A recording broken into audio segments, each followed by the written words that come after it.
Asante, asante.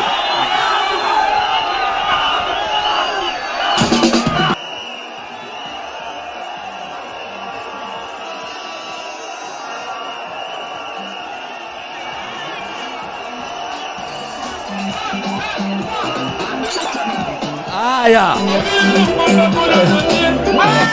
DJ wachilia hapo bwana.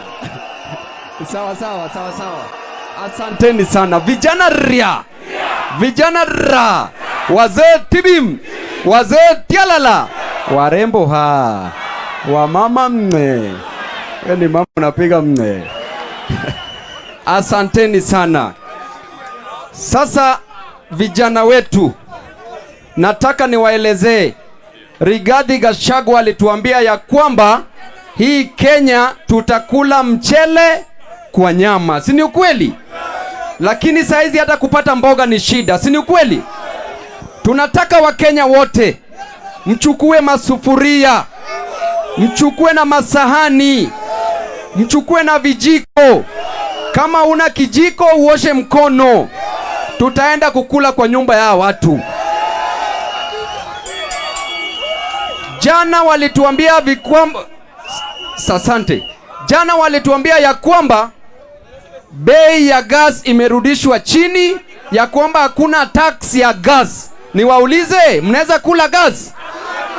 Ukipewa gas hata ya bure bila chakula, utakula hiyo gas? Tunataka bei ya unga wapi? Bei ya sukari wapi? Bei ya mahindi wapi? Bei ya chumvi wapi? Kisha tutanunua hiyo unga na tutapika hata na kuni. Si mmezoea kupika na kuni? Si mmezoea kutumia makaa? Si mmezoea kutumia jiko? Na nataka niwaambie, hii Kenya kuishi jela, hii Kenya kuishi jela ni tamu na ni mzuri kuishi hapa nje sahi. Kwa sababu jela kuna unga ya bure. Si ni kweli? Hapa nje unga iko wapi? Unga iko wapi? Jela kuna maximum security. Si ni kweli? Hapa nje si mnashikwa ovyo ovyo? Si mnashikwa ovyo ovyo? Jela si kuna manguo, si kuna mablanketi, si kuna mattress. Hapa nje hizo vitu ziko wapi? Kwa hivyo Wakenya tuishi nje ama jela? Kwa sababu already uko jela zaidi hapa nje. Si ni kweli? Vijana ria, vijana ra, vijana tibim, warembo ha, wamama mwe. Jambo la mwisho, huyu Ruto alipokuwa nimeona vijana hapo. Jambo la mwisho, vijana tibim, huyu Ruto yeye mwenyewe alituambia alikuwa hasla. Saizi amewacha mahasla chini. Uliona mtu yeyote amewekwa pale waziri ambaye ni hasla? Uliona PS ambaye ni hasla? Umeona CS ambaye ni hasla? Nao ma CS ambayo anawaongeza kila siku anasema ati kazi yake na nia yake si kupeana vyeo. Saizi anapeana CS. CS wote katika kila mwisho wa mwezi wanapata shilingi milioni 1 ukiweka yote katika ofisi yao. Shilingi milioni 5 katika kila ofisi.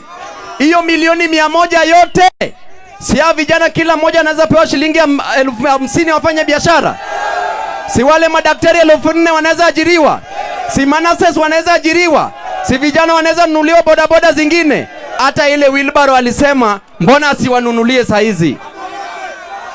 Na yeye mwenyewe alisema ya kwamba alisoma kwa tabu.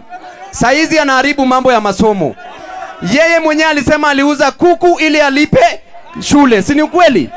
Alisema alifanya mambo zingine ili alipe shule. Alisema alienda huko Nairobi kwa paper bag peke yake. Si ni ukweli? Lakini saizi huyo mtu ambaye elimu alipofika university alipewa help ambayo ilikuwa inaitwa boom, ajai lipa mpaka sahi. Si ni ukweli? Hiyo elimu ndio ilifanya meet Moi. Hiyo elimu ndio ilifanya awe mjumbe.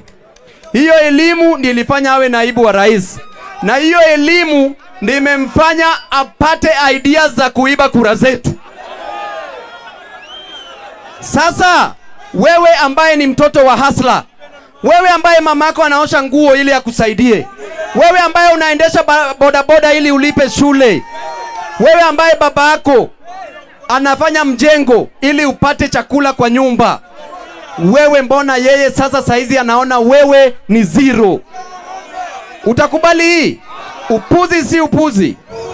Na mimi nataka niombe msamaha kwa principals wangu. Mimi sitaki tubembeleze hawa watu. Mtu akiiba simu yako mnafanyanga nini? Mnafanyanga nini? Mnafanyanga nini? Kwa hivyo tuwabembeleze tusiwabembeleze? Umemalizia hapa, asante. Kitale hoye!